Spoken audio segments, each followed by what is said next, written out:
Hello. Railway का ये important question है टाइम एंड डिस्टेंस का। जब हम अपन को ट्रेन की लंबाई दी दी हुई होती है, जैसे फर्स्ट ट्रेन की लंबाई 150 मीटर है एंड ट्रेन सेकंड की लंबाई 120 मीटर है। इनकी गति दे रखी है, एक दूसरे को विपरीत करने में ये 10 सेकंड लेती है, एक दूसरे को पार करने के, और जो टाइम है वो 10 सेकंड है। और जो ये है ना, एक दूसरे के अपोजिट चल रही है, तो अपोजिट चलने में रिलेटिव स्पीड क्या होती है, एक दूसरे से जुड़ जाती है ना। ट्रेन सेकंड की गति अपन को दे रखी है 43.2 किलोमीटर पर हावर्स, 43.2 किलोमीटर पर हावर्स। और इसमें अपन को पूछा क्या है, ट्रेन फर्स्ट की गति। ये चीज़ इम्पोर्टेंट है, ट्रेन फर्स्ट की गति। अपन को दो ट्रेन की लंबाई दे रखी है 150 मीटर और 120 मीटर, और ये बता दिया कि जो है ना, दोनों अपोजिट डायरेक्शन में चल रही है। सेम डायरेक्शन चलती तो ऐसे चलती, तो इसमें जो है अपोजिट डायरेक्शन में चलती तो ये दोनों की जो गति है ना वो जुड़ जाती है। तो 150 और 120 कितने हो जाएंगे, 270 हो जाएंगे। यदि ये जो है सेम डायरेक्शन चलती है, एक ही डायरेक्शन में, तो इनकी गति घट जाती है। जैसे बड़े में से छोटे गति घटा दो तो क्या बच जाती, 30 मीटर की जो लेंथ है ट्रेन की वो बच जाती है। अब ये जो 270 है ना, वो ट्रेन की लेंथ है। एक दूसरे को पार करने का टाइम है 10 सेकेंड। ठीक है दोस्तों। उसके बाद ट्रेन सेकंड की गति 43.2 किलोमीटर पर आवर से ट्रेन फर्स्ट की गति निकालनी है। तो और एक और इम्पोर्टेंट बात ये होती है कि ट्रेन की गति जो किलोमीटर पर आवर्स या मीटर पर सेकंड में भी हो सकती है ना। तो सॉल्व करते हैं अब इसको।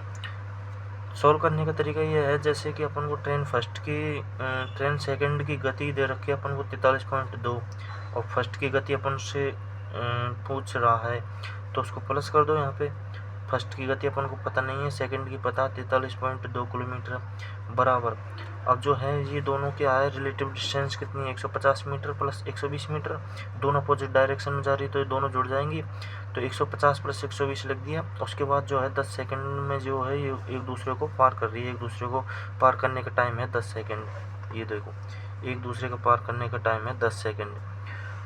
तो अपन ने इनको 10 सेकंड को भाग दे दिया, एंड अपन को आंसर जो है ना किलोमीटर पर हावर्स में पूछा उसने, तो उसके लिए 18/5 से अपन ने इसका भाग कर दिया। यदि वो मीटर पर सेकंड में रहता तो खाली अपना आंसर ही तक लिख के सोल्व करते, लेकिन और 5/18 से गुणा कर देता यदि वो मीटर पर सेकंड में पूछता। तो अपन को पूछा लास्ट में आंसर किलोमीटर पर आवर्स में, इसलिए 18/5 से गुणा कर दिया।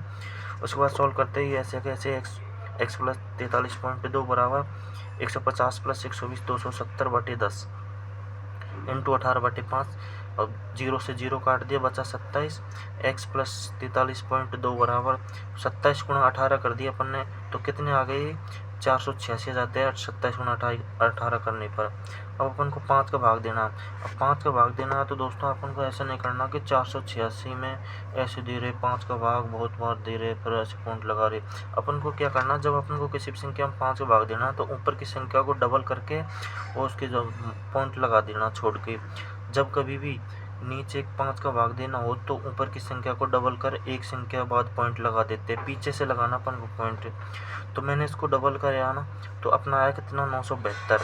और 972 में एक संख्या बाद छोड़ के पॉइंट लगा दिया तो ये हो गया 57.2। अब x बराबर ये है ट्रेन S2 की स्पीड, और ये आ गई टोटल स्पीड। ये आ गई कितनी, टोटल स्पीड।